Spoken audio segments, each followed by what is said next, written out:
Maile pa Samoa Oan sino leo na leta ilua Na amatea ona fife au fa apea batuma Ole kusilimu amo oe faya oe tali leo tua Oa ule Samoa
Talofa lava Samoa malo afua ai la ua maua le nei aso matango fia i langa le leo tatou matai sili le langi le tatou tautai ai mare malo tautai ai mare nuia fai vole antunu le fo toi fa au le nei aso tofi e oi matango fia matoi au kilani e i le tau le vevela e le maruru foi ai ke ia wa ngofo e ke e afu a talofa fo lo fatu e fa unanga le BluTV por Maota TV fa au i le aso ma le aso te fia fa ilo atu le o se mai le sa fo lau o se oso songa fa sala lau ya Lorenzo Kaisara ia se i matau te lua lo ma va le nei aso e wa fo i le tulanga o le porkalame ma le unanga fa au fa talo fatu o folo fatu ia e lau songa Lorenzo ai tatele io e fa talofa di tavala ulia ia mo foi no fa talofa tu lau songa le fonga porkalame le tautai e a ma malo tautai e ma manuia fai vo Samoa i lungo le tatou wala fa sala lau le BluTV mai lava le songa fua se io o lava ile so forile a fa tanga mai fo ero fa le tua sto na mala sa fa wa wa pela unanga walanga o taimi fo nei ia wo pe mika uma e le loku ma lo se fua ia langi mama langi matafi a o vai atu iau la ei ioi ona o no fo le mo to mana tu le pese le fa to a uma nei ana amatai ta por kalame e o o le Samoa e o le Samoa e ui le lanu o lo pa fai si pa ke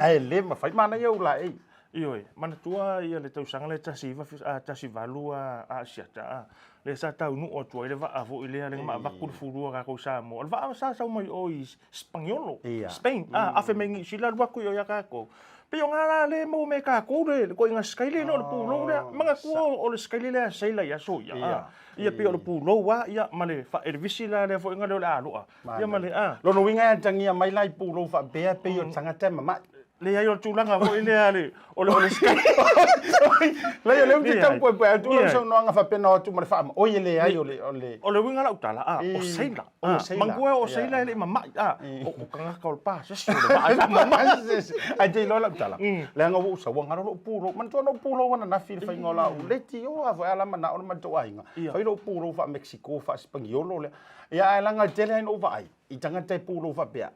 Pe o la to we fia ka mai fia i ma pulu. I le o ngongo li mai fa. Kama fele avo ina. Ele pe le o ngongo li mai fa. Ai kala loa vo ye ai soro anko. Ai ka mo ye nga ska mai ngo ya. Kama se ipa nga. Uyo lea. O fo lo fam fa talo fa tu to telo ila jo. Leo ma fai ona tune in mala to mai mo mai. Samoa o le te sisi la mai.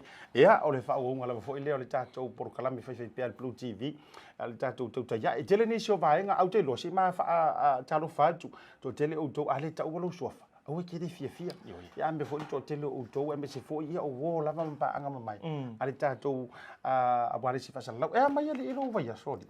Fai lava si specific ne vai aso mana tu vai aso ne yo vai aso pu so week ai pe lava aso pe lua vai aso ia wat fai ngaluenga ya fai ngale le sawa fai le sawa le lo vevela ia ale ho fo ia kanga kal mera ima ku pe ia le o red like ka ko so le sia ka so matautia le masaule le tio fo ia fai le lava vana i tato so i o le RSI sorry se kai ni fai ka la esa ongo me le RSI por RSI o misalo o la RSI alango la RSA ia ka ngaka ia ka ngaka le malango la RSA o no le na manu mai la va vai ku fa TikTok so le to te ka no te ise la mtango le ta pro kala me wa se te mito fu mai ta no ile au wa le pe le li fa so fu maro lo ina ise la to manu lo ti le au nga ia ile ni fu masina pe ta no na o vai ku nga i uso fu i so le e se tu langa le mori mau me la tu fo me o tau fai le o langa polonga i o fo fa polonga li e o tu langa na wo ia Asiata tu tai fo mai tau wa tu ile to i po se le lo se le fia la tu no lungo ala tu fa sala lau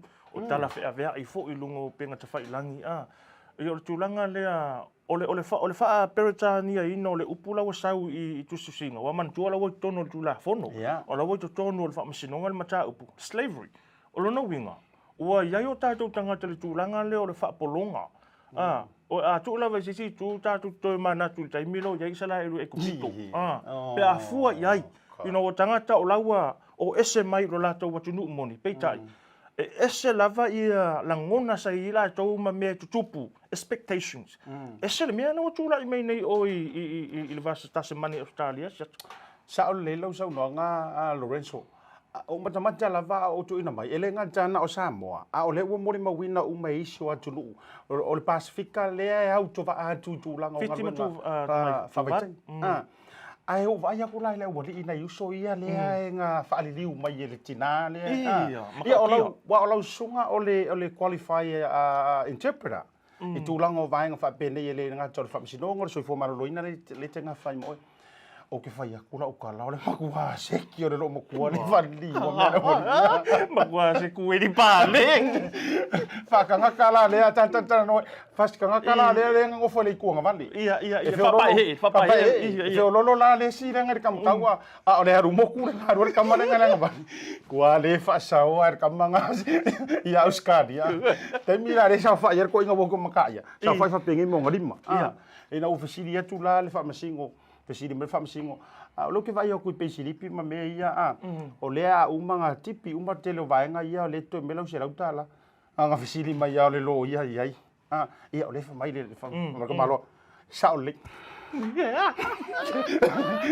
nga kong ia no ngol o ile side fa ali liu ia o wa ma sanginga fa yangi cases fa pende ia tonu ia officer leo me se tonu fa msinonga pe no fole le tonu mta fa pea onga fa pea e te tau ona mata i tu fo ia le interpreter ma le translator ia hanga you have to observe the room le hanga e fa pea lava o le fa pea ia le tangata le ia ha uia malau experience malau wa uia mala kitile ia ila fa ngolo ngolwenga e te tau fo no fa pea e ka kauanga e muli ta ia langa o lete i mo le tangata lea o le tangata lea te kango represent o lea lo au mai oma lava lana whaatuatuanga ia te oe le interpreter lo winga lo sau noanga vai lupeo e sau no lo winga o ukala e fai ma o action o me foi nga ki fai follower e ka kauanga e follow langa e manatua le passion o tangata lea le client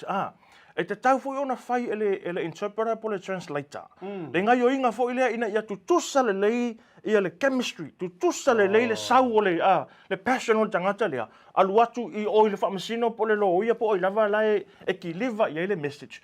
Kau anga kusa. Fate te ingala wale no vai tunga ia inga fai mer kaka ina o sau fesiri fo ilele. O ha tau mafai e masani ona batu fo maka malo. E fa kasi ar masinga nga vaku mak fakau e ko fama ko korpo. Fa ku lomba le o ha vai ngai. Ne fesiri me den chempera. O la foi no fakau. Lua sai mingi. Ola la fa li fo ilele fa pe le la ka samplinga na fo merka. Lua sai mingi. Ya, whapela whapela wa o le interpreter. Ya, o ela le interpreter. La ua saule lo ia, whapalangi mai, o koe whesila kuro ia. Oi, o lai whai mai, po o ha ia mea masangi whakaura se lau ka la le mau le vai yesu. Lua sai mingi. 2 noodles. Koru penei. 3 pen-aids. 4 pepe suka. 4 bags of sugar. 5 lole miki. 4 lollies to lick.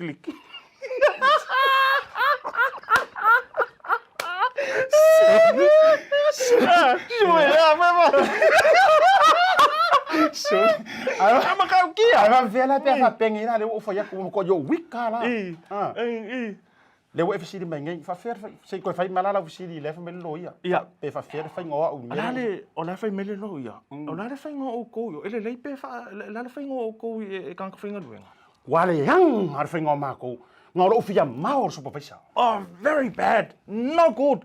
I almost hit the supervisor. Wai vai, ina lakwa le pal. The same passion. E alu wakwa la message. E kau le lei i le fai ai from Singapore ai le Te rola ukala. Asu e sau fali diu. Asu me amau. E de fai a fua. So, ai la ngai tau le sona i tua tu le vainga le la umai tau. Fa vitai ai la tau ma fai ona la tau fa soa ma tau tino. No vai tu singa i lunga wa mai fo el totele. E la tau e fingalo ese le mele ese fatura utala. E ini si fai tau watu fa peola tau fingalo. Ia wa tau tau le ngaina fo ma Australia. Ile au te tele. Ia me se fo o Samoa. Ia i tūlanga whapenei, ia e san tauna tuli wa ai ko ngai le mele. O le fesili lo ma fo e to fa au tata nonga pe afo i mai pe uma. Ai o fesili le la tu ile taimire nei tauna fai mele fina ngalo le tunu. O ai kongu ala ku ia. Le nga le wa mai tu singa. Awar ko ia fu Australia e Samoa la e papa Australia. Mana ia la no leva no la tu le tunu. Ia wa mai le tava i ona furu. Ia e kau ke mangu fo ile ingoa tau le lei o Samoa. O le fesili la. E koe fa so ai pe atu fo i melita prokalami. Ai fa iso fina ngalo Lorenzo. O ai la le la ku ia. Fa o tatu tanonga. Pe a mai a tatu fa salonga fa pisini. Maliklik mai lau lole.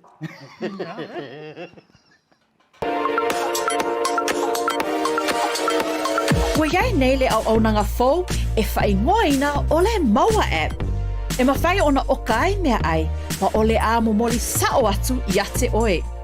Whai ngoa fie, nga olo taina leo benga ta whailangi, www.maua.app. Ia nga whai loa lau oka mea ai.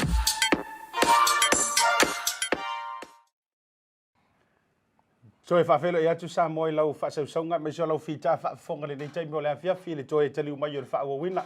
O le tātou porkalame o le tautai iae ma le malo. Tautai iae ma le manuia whaiva o le atunu. E alu le tā malo longa e me so tātou whaalau iloa o lea e lupe le whaafisidi. Ne no ufisilingia. O ai la e tuwa ia i le valea. O lea so tau whingalo ia Lorenzo i le mata upulea ua whaasiso o le whainga. Mumu whaalo ai o Samoa. O le lele o le arranging amenga i Samoa. Po o le malo Australia o tuula fua ia la tau whainga. Pe ingi si le vale. Whaftaia se ata mo le whaapupulaina le mata upule nei. Ai mua lava ona amata ia so manatu ma so vai le tulanga whaapea. E ai lava ia tangata le tātou watunu ua whaaporo kike la tōru mata upulea. Ua whetu ua tuai, whetu wai solo ia o le falta le alea vaing whaupwhai po le falta lea pāti. Ua avea le mata upulea.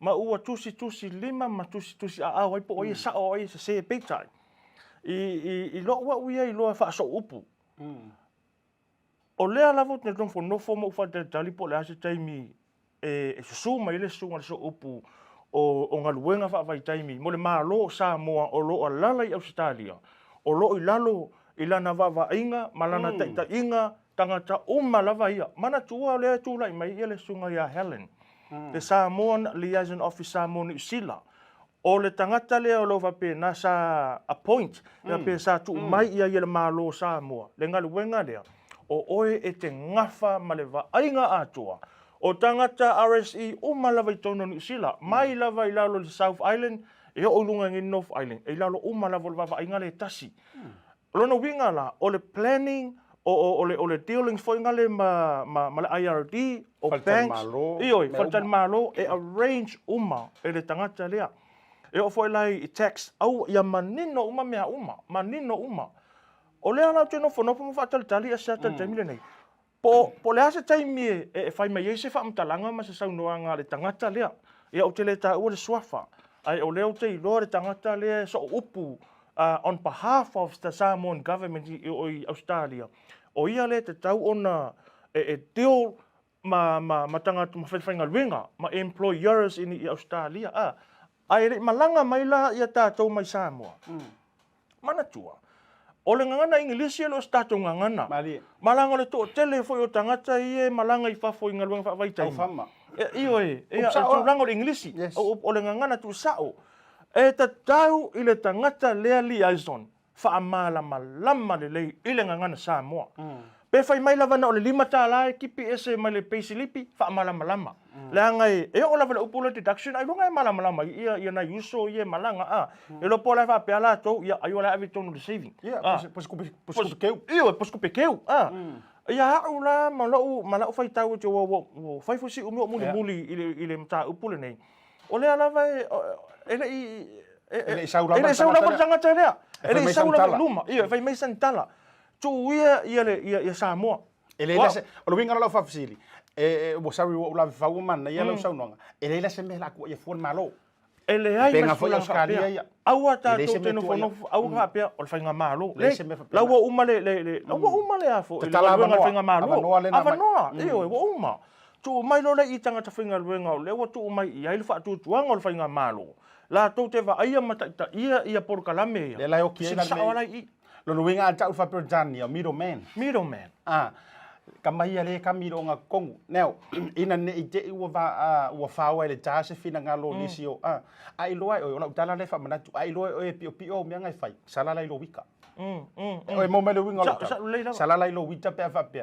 le nga afu ia so le o leo te tau ma fau po le ale ma fu anga tua to le mali li o nisio o ila to le o lo monia wo ta o tu lo le fo yo vanga ai a fai o le ai kau le fesiri e kau su el mafu anga ai e pe no fa tu le tamba foi lo vela le masangi le na manino mai le forsanga se tasi o so le sai lumo le o le sitting le nga fai le fa liunga le na ta manino alo ne ta wina o le makapongia le si la to tamba so le la ngole la a fa pe o le la Australia ele fai le kai so ia ile la ka ko Samoa mali ele le la mana ia ile lo saunonga lo no winga or kanga kala le ile vale ia mo lava tala sia te mana tua e tu lai mai lo se mata upu fa apea o la lava fo ua manino le leitanga ta whainga luenga ma so tangata lava malanga mai nei wa ia ile contact number contact details ale tangata lea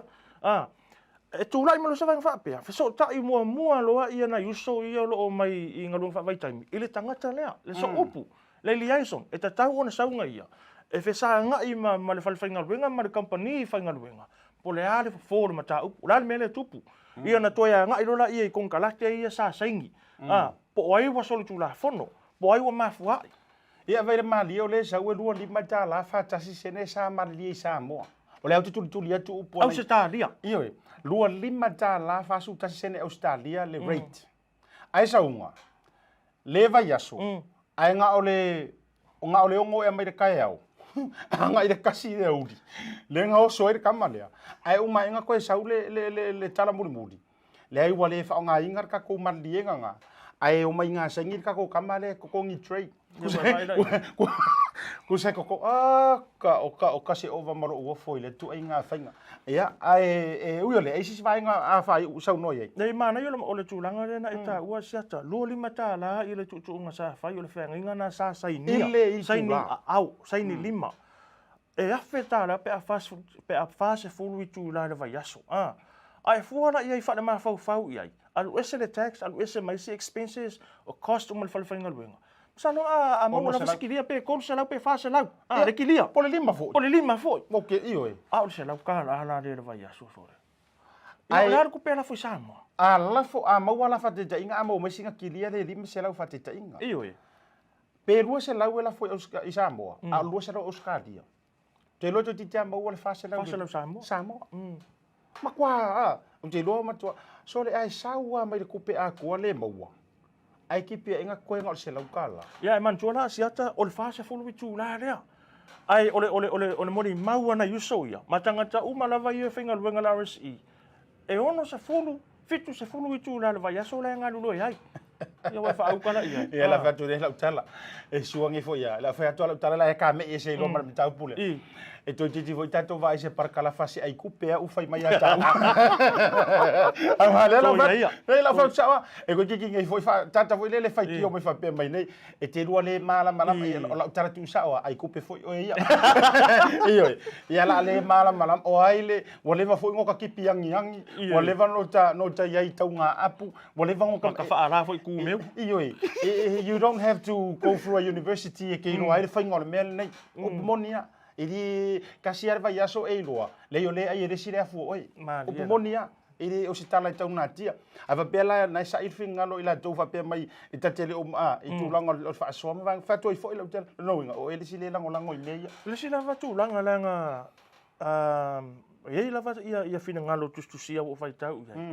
Fai mai tangata ia. O la fai lenga luenga so upu. O le fesili. O le fesili la va ia te la va ia. A fa pe lo tango tu ia vai ise vai o tangata le o lo mafatia e Australia. Ona o mafaula ia le finga tau nga luenga langa sa o ka grapes fo i kumeu. Fai si le o ka grapes i kumeu o ku ai fo i mo ka vi o laura au ma kaule grapes a. O le matu ai finga tau nga luenga ai mai se la pe ona ta o le vela Australia. E fa lua ina le vela sa mo ko a mo le vela Australia ai o lo la le fiafi.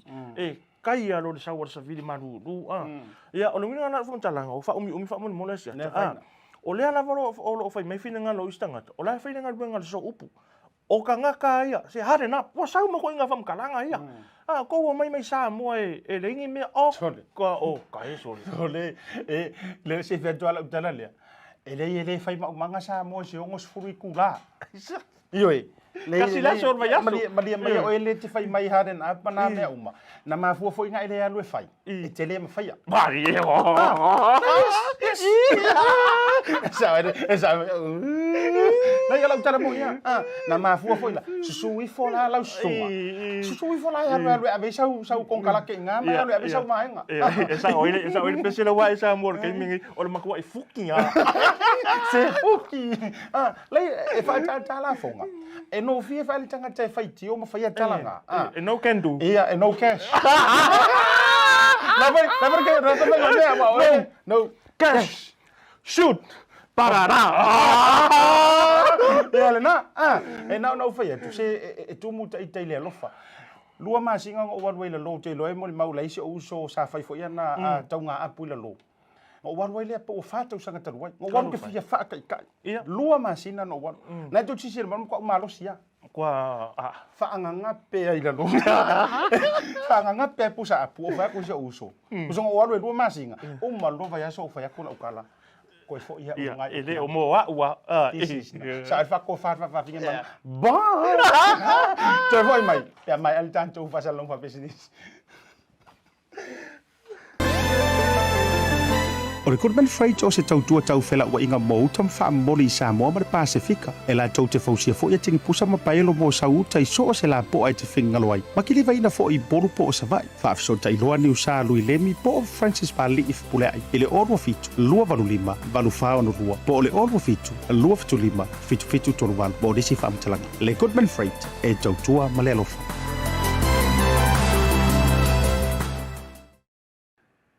Toi whaatalo whaatu mo wholo whaatu Samoa malo le sa malo le whaatu toa ia toi whaawina fo o le tātou porokalami ele le vaenga o le fiafio wholo fo whaatalo whaatu nisi o le whato a mawhai o na ki mai maua utara malo le ona sai io o sa vole le Lorenzo whaatal tātou porokalami uio lea le sia tātou whaatala noanga le o le so o meiai o le tausala ia pea le o le aia whaatala noina se tasi o tātou purisili o le company o lo langolongo sua fo yas company ma tau tia mai longa lo na lui Samoa e whaingoina o le Maua App ioi le fitalinga ia whaso o tau loa Saili o ia fo i o le purisili o le tātou au nanga le ala ua whamai ona whaatala noina e le tausala ia pea o se waingala le inisio tūlanga o le au nanga e tā ua fo i mo le si le fia e tātou o lo i Samoa e se fo i o ainga ia tunu i wafu sila mai ai le la lua tuli tātou whaatara noanga le.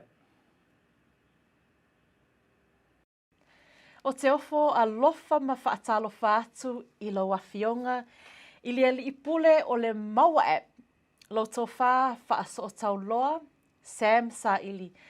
Oha mai lo tō wha ma le au aunanga i le nei aso?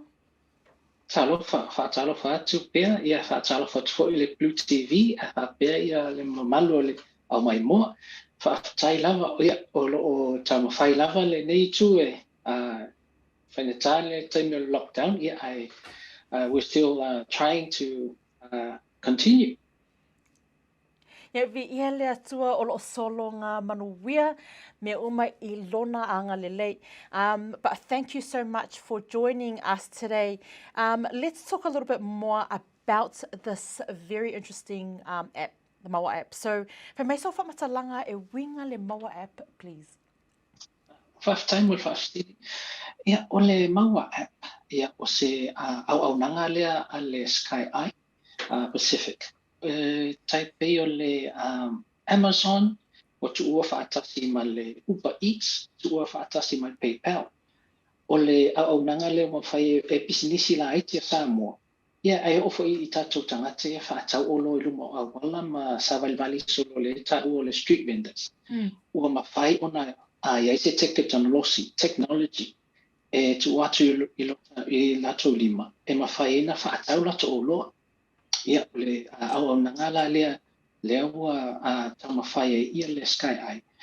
Na amata mai le au nanga lea aile I o mai le COVID. Aile I o COVID le pandemic ia ai vi ia lava le tamalang ina ola na musmusunga le to mai tama fai soani tato tangata ile whaanga technology ne ala wa le COVID ale wa technology e mai whaanga tato tangata e o lava ni tua lo whaanga le technology whaatau I lato olo.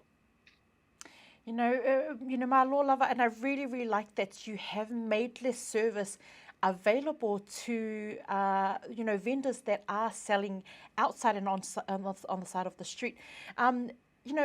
For the families outside that reside outside of Samoa, whawhiona access le nei service to be able to help our families in Samoa.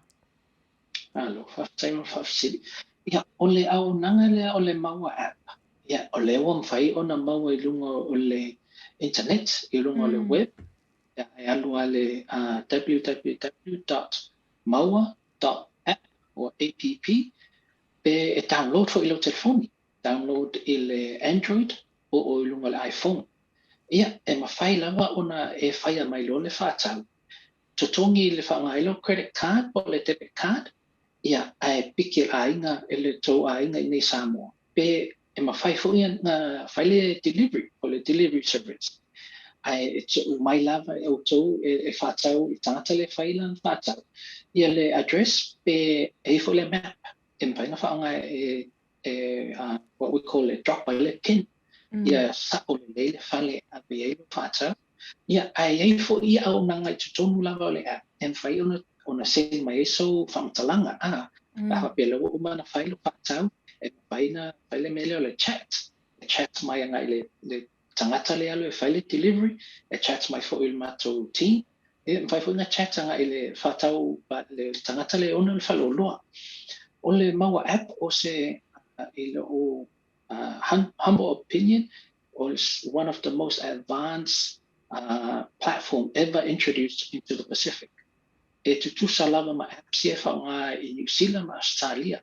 Awa wai umalapa ia toinga different technology le ma ia tele tangata mai overseas.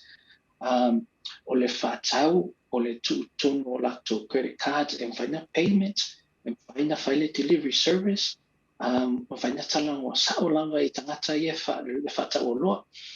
A o le situ e tāua I lava, o le seileni o tangata o te lo o tātou tangata o aina I whafo. O lo tamu whai lava sosoani mai I tangata nei Samoa. O le oli mātou nei Samoa le sosoani. E tāua te le sosoani le sa. A whaisau whataulunga le Maua App. E alu sa o lava lo seileni ngā I le tangata le o nale o loa. Ele se cut o se tupe ave se mai ele Maua App e alu sa o le tupe le ele tangata le onga le olua e tatau lava na whaifa pena ia ai Maua fo ila tau selin ele aso lava le e tasi o e whainga tātele na operate tatou tātou business light awa e uti lava selin ele tule tau cash flow e tāua tele le babe na mo selin o isi uma tatou platforms ia mai overseas ta I vaiaso pe lo vaiaso to ama o le selin a tatou Maua App o matou malama le tāua le tupe e maua lava le aso lava le whaatau e tangata le onale o loa o le sifo I tu e whaatau atu o le e whaasa mo fo I tatou app ma whai lava o na alu tono le app sui le ngangana e whaona e fui lai tatou tangata I tua e whai ngofia na whaonga a wale e vai mai e whaasa mo le whainga o instructions ma le whaonga le app ia o le tatou tamawhainga nga o loko tamawhai pea ai e whawhtai lava tatou tangata ma aina I New Zealand ma Australia mo le supporting ma tatou atunu nei Samoa. You know, Malolava, and I love that it is all about e fisosoangi ma siendaku singa lofa tu au ainga in Samoa. My next question, you've explained how advanced this technology is and how Samoa is now following quickly behind the rest of the world. But I know Samoa's address system, male awala, you have to ask, Pamanolea, eke masangi ai mai to be able to find someone's address. You know, we're all familiar with our address system in Samoa. O le ala se au wala e whaamaunia ai le oka, it's au nuu, you know, to the correct person. Can you give us a little bit of an explanation around that? Ano, whawhtai pia. Ia, o le sifo I tu lea na matu wawa ai to I lava ai le whaia le platform. E whaina tātele na whai ni ki liva. Pe a whapea ele o Yangi Street addresses. Yeah, ole au nanga la le Skyeye, we developed our own street addresses. Ito tonu lava o le app, ito tonu lava o le mātou company. Le ala e tā ua o le ala addressing, o le ala wa integrated kong le app. Ua mawhai e o na ave ia le 9-digit code mo so se fale, so se fale lava po se any location. O whaina mātou tu ua ele 9-digit code.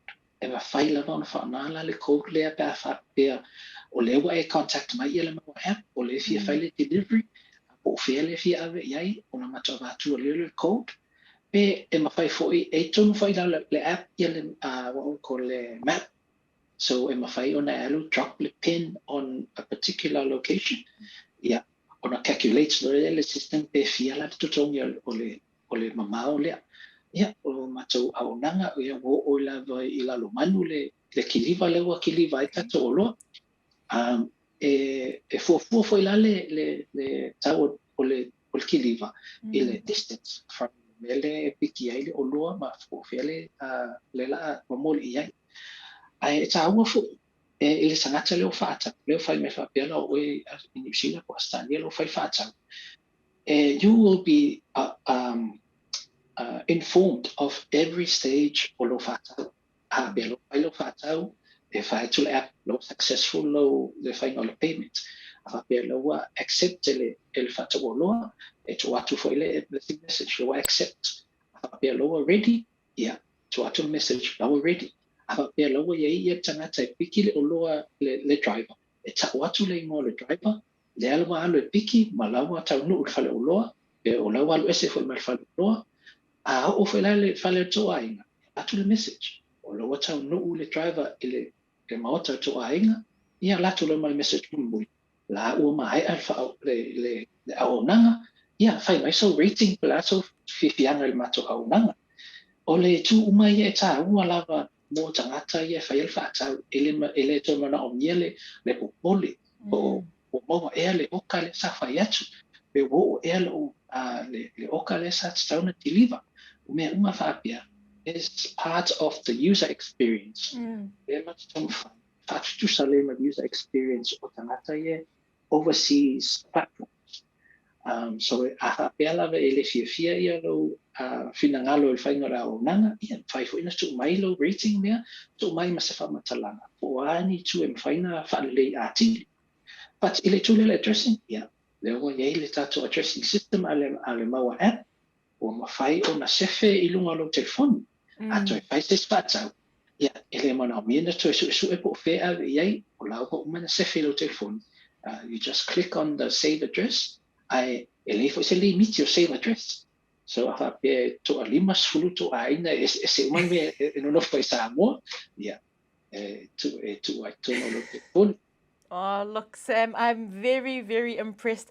Look, a wale taimi, iai nisi toi upo e te fia whaapopoina I le tā whaatalonoanga, ai ele I whaauma I le tā tala whaatalonoanga? Ia, whaatai lava pia mala noa. Ia, e tu atu lava whaatai tatou tangata I New Zealand ma Australia, e whaapea le o I laulangi atua mo le sosoani mai lava I tatou tangata. Ai, e tu atu le highlights o le app lea o le Maua App. O se Maua, o le app na whausia lava I tangata tatou tunu. Just all the knowledge and all the benefits stays within Samoa. We are not paying anyone else overseas. Platform. This platform is owned and operated by Samoans, and we understand how we are supposed to operate. Taua lava e whailau ilo atu. O aunanga fo ilea. Lewa mawhai o na lifi ai ia le what we call the next level. Ia tatou paipisinisi la iti o e o lava street vendors. O lea wo mawhaina whaona le app, mawhaina whaona wha Samoa. A lewa, so now they're on a level playing field with the big players. Ele mana o mia se te leo so tupe o so se leni. E mawhaina whaona le Maua App. In fact, o le whaima le e free I tatou vendors, tatou sellers. Ele eima se tupe to mia. So o se tūlea tā ua lava, ia tama whai sosoani, tama whai ia uplift ia tātou tangata ia usually get left behind with technology. It's very important that we have le mela lea ta o le digital economy. We have to make sure it's inclusive. It's an inclusive digital economy. Ai le benefits na o ua lava le malmalama, o lava le iai se leni e mawhai ona whaongai technology le ai. O le Maua App, lea e whai for free, e le mana o miena whai se tutongi, o le whai wha Samoa, e maua le tupe le se leni a le tangata le ona le loa, I aso lama lea na whai ilona whaata. Ia na o se toe tutuga. Just last words, e whaatau atuai ia le nei au nanga, e sosoani mo tato tangata. Ia, whawhetai lava loa whionga, mole whaawanoina o lo te milene aso. There you have it, whaingo whie Maua App. Back to you, Asiata.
Toi whaafelo ia tu Samoa I lau whaafonga ngani nei vanga o lea fiafi I le toi taliu mai o le proklamo le Tautai e whaiva lea tunu Tautai e mele malo, Tautai e mele manuia. O lea ua maua le tātou wheso o te inga.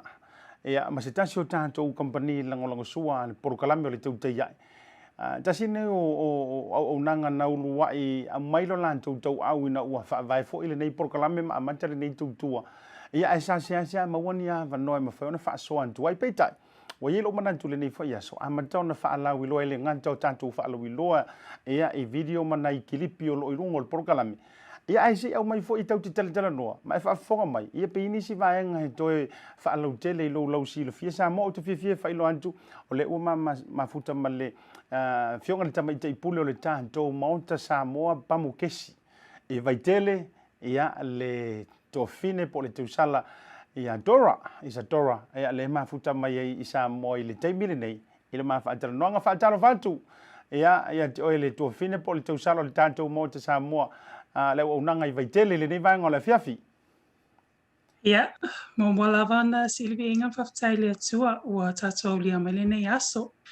Whaftai tele Asiata malo lava soifo manuia. Whaftai foi mo le nei awanoa le au maua ua maua se mato awanoa mai le Maota Samoa Service Station. Ua maua I lunga le tātou polokalami le nei tu la. Ia malo soifo Samoa. Ia lange mai tātou ainga uma. Ia me se fo I paanga. Ia mai olo mai mo le teimi nei. Ia whatalo whaatu. Malo tātou tau whai whaatalo whai leanga le leo le tātou mataisili le langi fianga la vol prokalame. Ia o lea u whaino liwa maua mai si tātou wa wanoa wai na ona whaafafonga lava o Samoa, Maota o Samoa pamkesi, Maota o Samoa pamkesi vai tele foi le tau a ofiso soani e tātou whaalau I loa foi ma le whainga baanga ma le Pacific 40. Ai leo whaavitai, ua maua le tātou lau le nei. Ia ama tātou tora se fasili whaapea o a mai si o tātou wa tunu uma le tau ia te untou le nei taimi a wale whaafonga to tele o mantou le ia tunu I whaafo. Ia whaftai lava Asiata mo le whafsili ia o le aso. Ia sa timu lava I le tai au ia o le whamai a tu foi timunga. Ia ai o le vai aso atoa sa langi le lei. Ia o fua lava ia o le anga leo le alii. Ia sila fia lava I le atua. Le taime mo o miele timu. Ia ma le taime foi mo o miele la. Ia o lo solanga le lei mea o mai titono Samoa. Ia le sio manga, o ngaluenga, o mea o malava. Iu lava o lo iei nei tapu ma mana I sa. Ia o whatulanga o malava I le malo. Ia le taime nei o lo sanga le mo Samoa ma lo manuia foi tangata uma whaftai. Malo whaavitai, vi elenga le leo le tua o le nai to uluwanga I o wanga o whaamanuianga.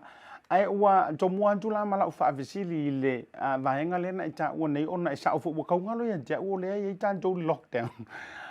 O amele tūlanga le unanga le pamkesi ua tau suia ni tūlanga o whaataunga ma vaenga whapena ona ua tau Tauafiafioaana le malo tero le aturu. Ia whaftai lava Asiata mo le whafsili ia o le teimi nei o le aunanga ia le Maota Samoa Service Station o le luas fulfai tu la e amata mai lava e tala throughout the whole week I le vai aso atoa wanga nai I le afiafi po le po la so nai wa toata puni la I o le tas fulu I le po e malo loa I mo le sapati ia le teimi nei I ua whatulanga ina foi mai ele malo I le tula fono ia po procedures foi e tau ona follow mai ia pisinisi o mai titono Samoa. Ia o le teimi nei o lo whatulanga o business hours po tulanga I tula whatulanga ina pisinisi. O le tale o le e mawhai ona tala le pisinisi mai le tau le ono I le waweao. Se ia pa ia le valu I le po, I le afiafi. So if tuna ia lai le pisinisi pe mawhai ona lato tala le taimi atua. Pe mawhai foi ona lato reach pe tala within the hours. O to on Maota Samoa la service station ia e tala mai le ono I le tai au. Ia e taponia I le fitu I le po. Ia foi se taimi mawhai ona whatulanga ina mo le ainga whainga luenga. Ia ai hours na o lo o iai el tato au nanga mo le nei vai tau. O te lo se me le tu mau. Ia ona te temporary adjustments that we had to follow.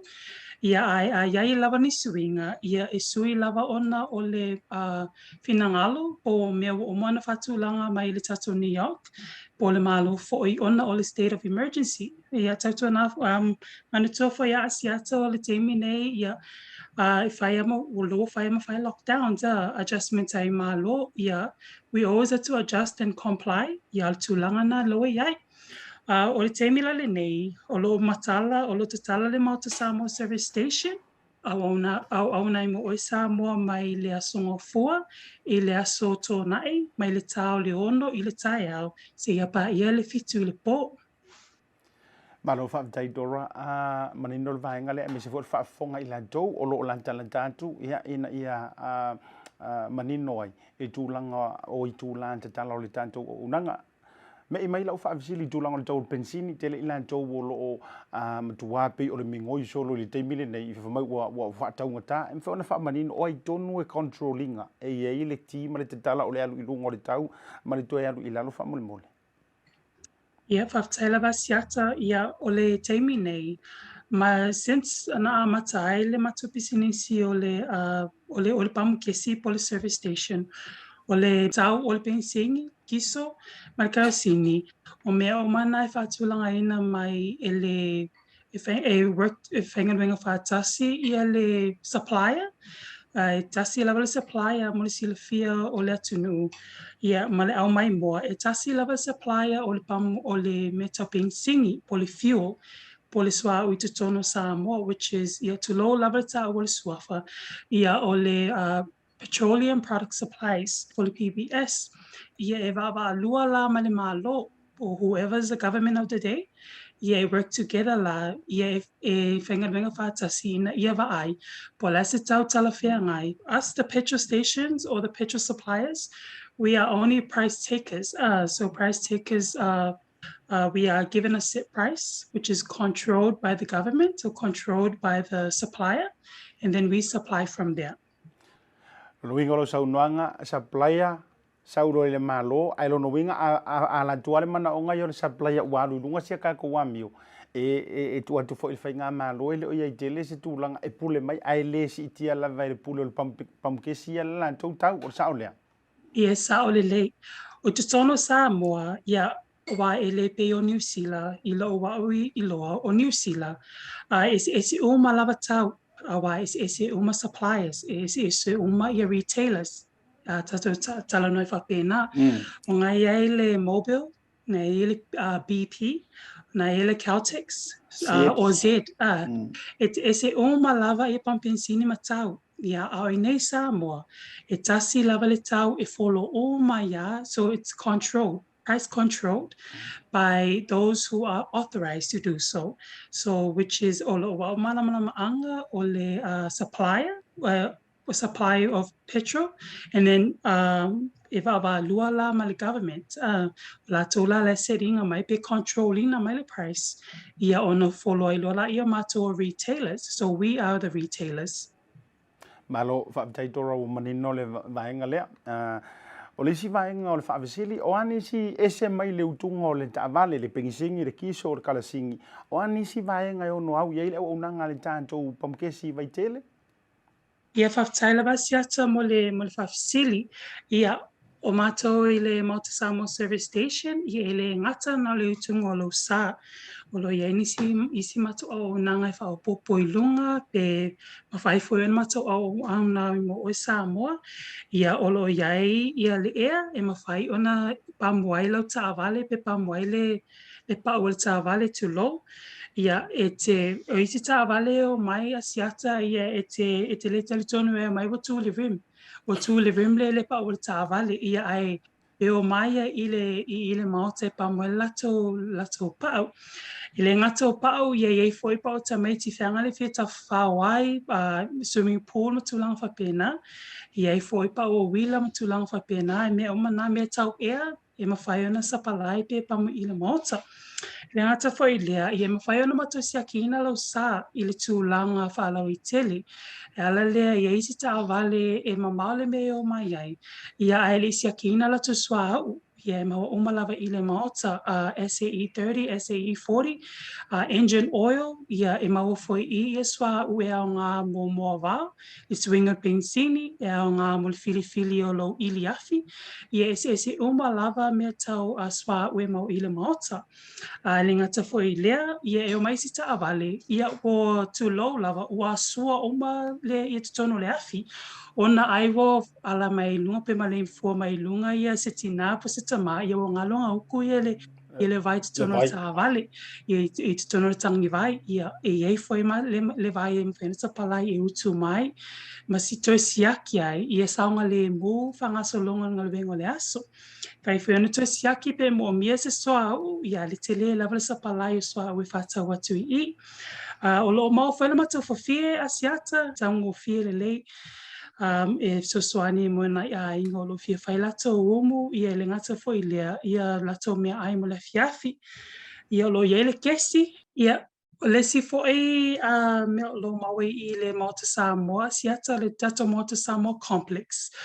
I talano o le pampensini, o lo iele complex atoa, o lo iei a o nanga ese mai pisinisi ese, tutono le Maota Samoa complex, o lo iele ATM, ale PSB, o lo iele money transfer ale Western Union, o lo iei fo le tato supermarket, ele ngata ilea, o le tato convenience store, po le faleta o le Coinsay. E mawhai ai o ta one-stop shop or one-stop area te sau tasi ale teimi te sau te whātawai, and it's convenient for everyone. I o le sina tato o nanga o lo provide, po o lo iai ma available i le Maota Samoa complex. Ma le whale o tiulu. Whaftai lava. Ia marova tai ono le tan taimi. Ia fai o mai e ia si awala me fai o ngau ko ia mantou nei fafo po ai ngai fafo ia ta vale tato o tunu pe fai wala tuele ngata o tu le rima o tu fo ide. Ia e si awala fo na fa so mai ma fa mai mai se asau no anga dora fa mo. Ia whaftai lava siata.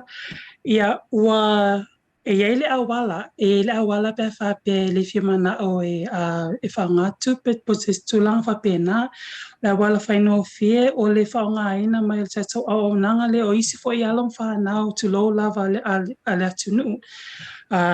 Samoa and locally owned, based in New Zealand. Ia o le company nei o le Pacific 40 po le talo for voucher. O siata malo sila fia o le Maota Samoa le pamo mua lava Samoa register ma le Pacific 40 ona foi o le naunota inga. Ia mawhai ona expand ia le mato o nanga i sisi foi tūlanga. Ia so o lea o lawa mato in partnership ma Pacific 40 ma le talo for voucher.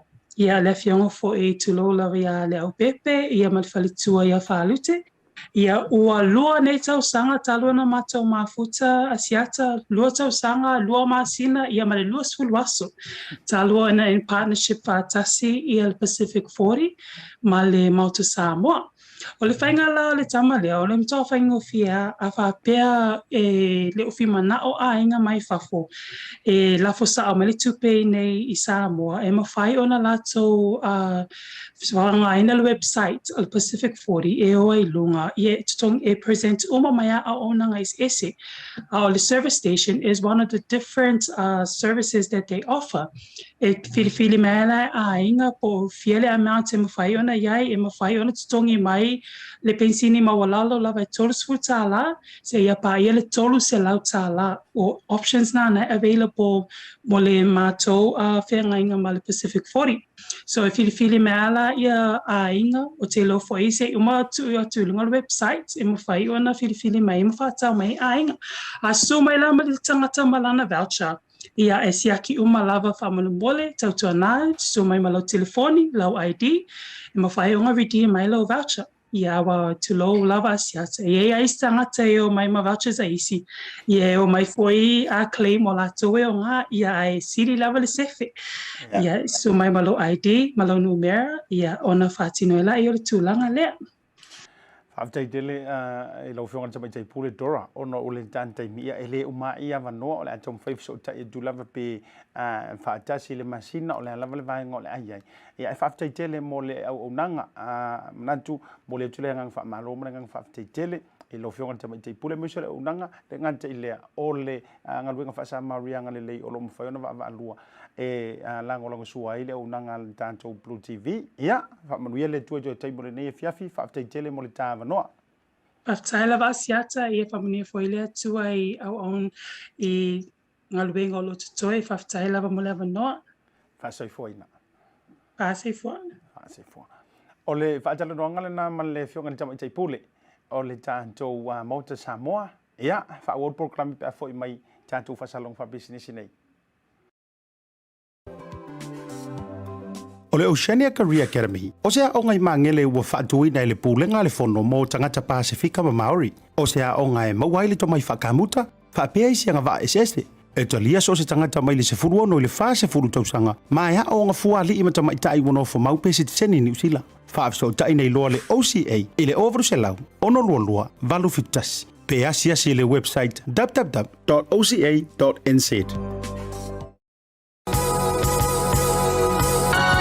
O le tautua ma le auaunanga o le Maota Samoa Service Station nei tuanai matu. Mātou te utuina lau sa ma le tele o nisi matu auaunanga ese.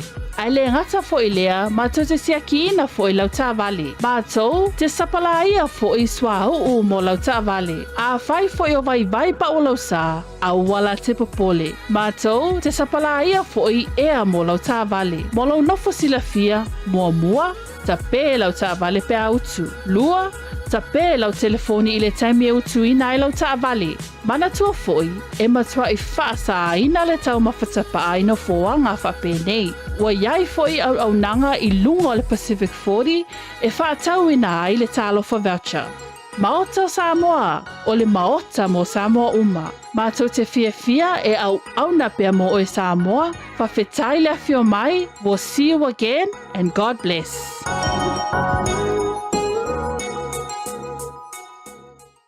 Toi whawhelo i atu, toi whaatalo whātu Samoa i lau mai moanga le nei fwoi vangala via fi au toi taliu mai wha ua wina o le tātou programme le o toi mau fwoi wha mahe ari tautua ia i le nei vanga o le fiafi.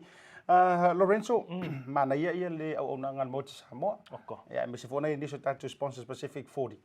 Ia me se fona le Maua App le sa whaatala noa i le tofina ia pea ia le songa i le lipule le vitalenga ia whaso tauloa Saili.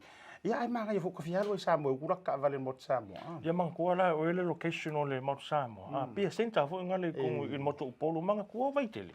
E mo ilava e le mamau matua i amato i fefo isi o mumale fanga. Wala nga pia kuri kasi mai e vaitele.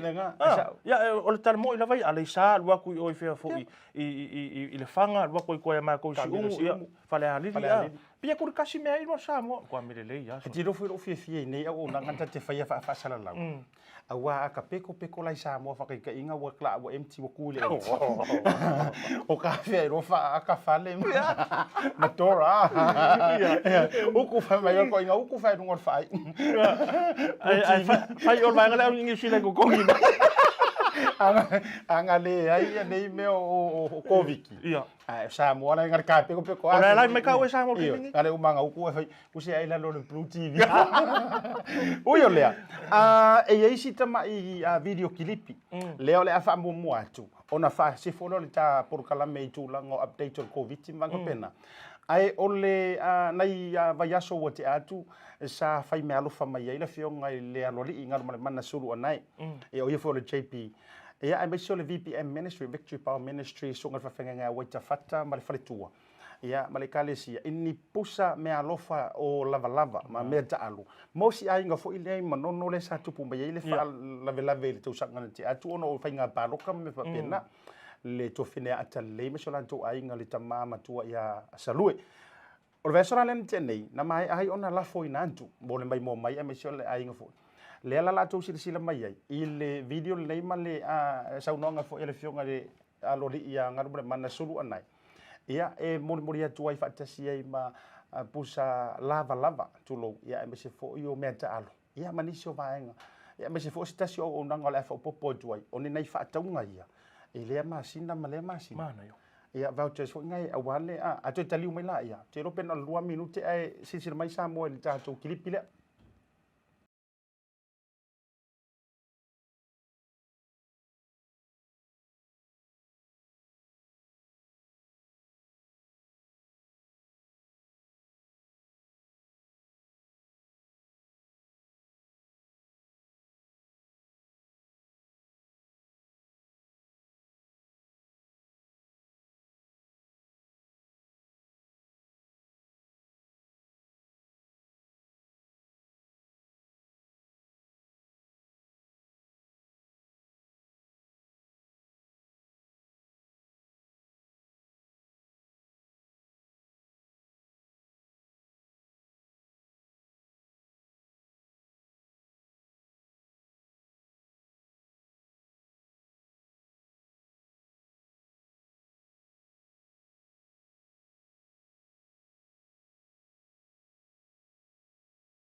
Talofa lava Samoa, e tau whaafongaanga fo i nei tai ao. Whatalofa atu ia ata lei ma le ainga le nei tai ao. Ia walangona fo i le leo si nei lo matua le nei tai ao. Ono le anga le lei o le ekalesia fo i mo o tau uma o lo ala ma iei le whainga tai to tono si o tato ainga ata lei. O leo wa tau tangai mai to tono. O leo wa sauni le uta lea. Le wa tau tangai mai tingi pusa nei. Ia le sunga ia salvation po kalame fo le atinai. Ia o leo wa saunia uma le tatou tau mawhainga atoa ai longo atu o le ekalesia ma le whawhiangainga ia fata waita le sunga ia waita fata o ia lea o le whawhiangainga o le ekalesia le VPM ministry o i lātou nei, ua tu o whatasia lo lātou wa lofa ma lo lātou anga le lei, o lea wa saunia ai, ia lava, o ni mea fo ia o ngai, ta maiti ia o ngai tangata mātutua, ina ia whapea ona whesosoani mo o tau le taimi nei, taimi whaingatā nei, o lea lae iai foi, i se taimi foi, wa saunia foi le ekalesia, o la whapea ona avatu, o lo iai foi ni vouchers, o la whapea ona tuwhaina atu, i ate o tau, vai aso taitasi, ina ia mawhai lava, ona iai se alaisa po se suka, po se whalawa mata foi a le ainga, pei o mea iai to tono ainga e fia maua pei le aso, ma le aso, ia o lea wa matou saunia ai nei mea, a wa foi le fisosoani atu, ma le anga le lei o le ekalesia, ai mei se foi le sunga ia Asiata, ma le Bluwave, le porkalame le atinae, ia ai mei se foi, ia i lātou le Sea Freight, ia i lātou uma le J-Vans Global Freight, o i lātou nei o lo ave tuina, ma whaamo moli atu, ia mea uma nei, i loro lātou wa lofa foi ma lātou loto fsosoani, wa lātou au mai ai se mea ma walalo lava, ina ia mawhai lava o na o atu, le whaamanu ianga ia te otou, o lea le taimi nei, ia e whaasoifu atu ngalu ma le mana sulu anai, ia te otou uma, whaaftai le lofa le tua, ia whaamanuia pe ia otou uma, amene.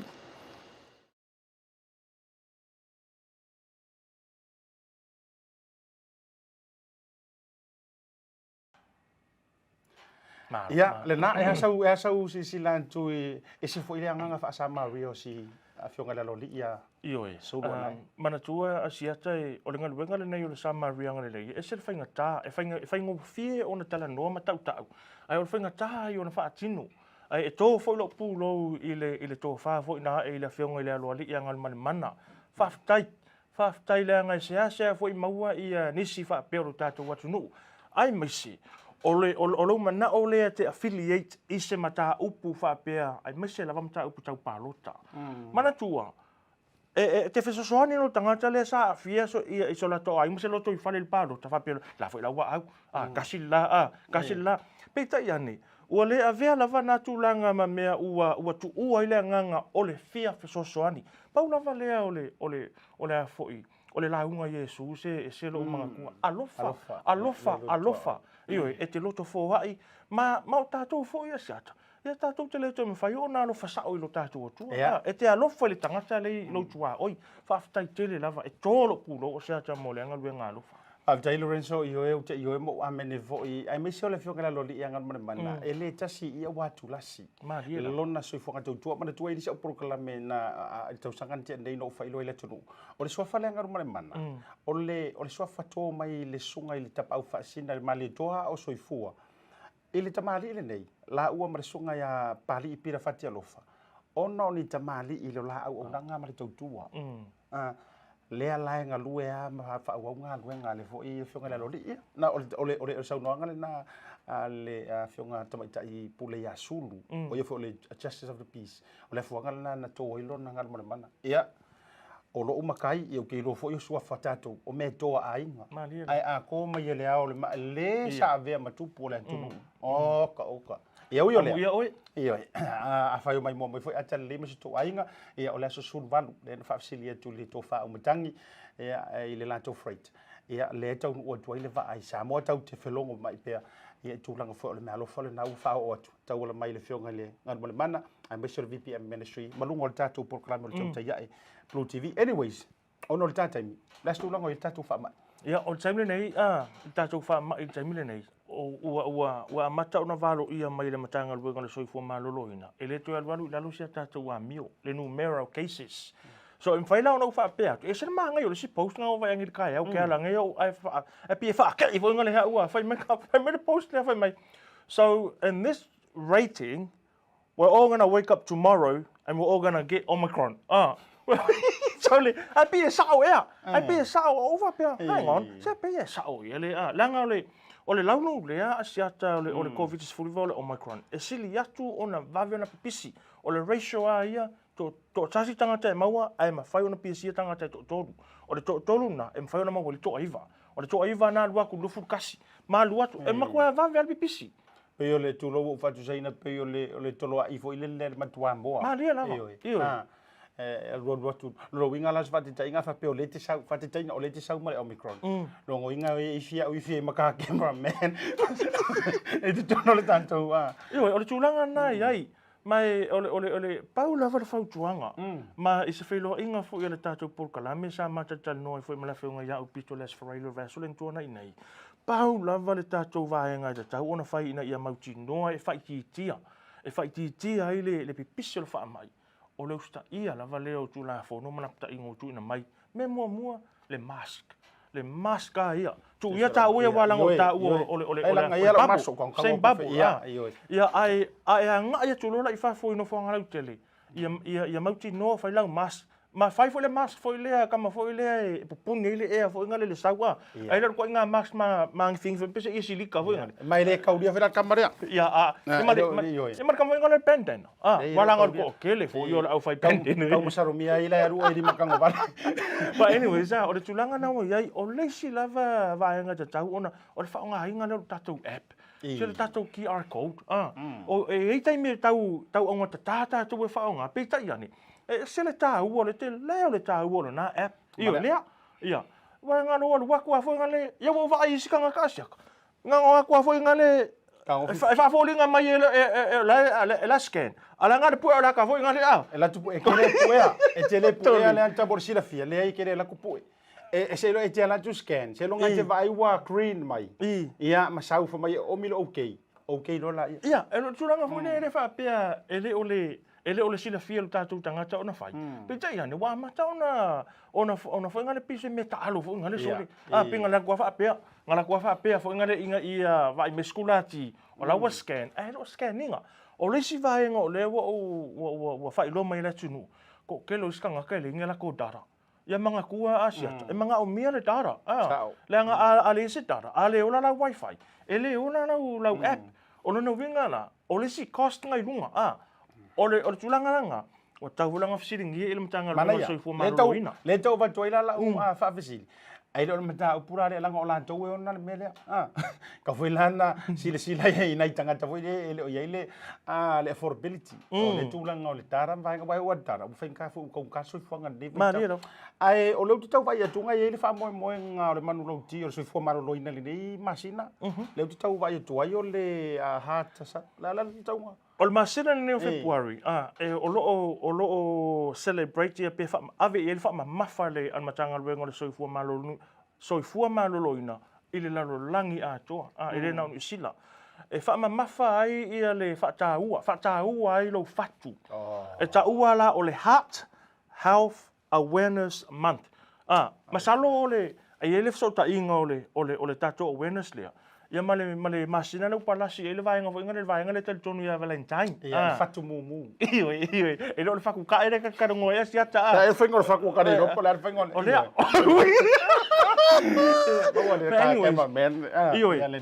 o le Health Awareness Month in masina nei o February langa o to telefo ila to wa fia ia mau le soifua mafua mai ona o le va ai le o lo fatu mana tuore fatu o le afi le o le tino Asiata.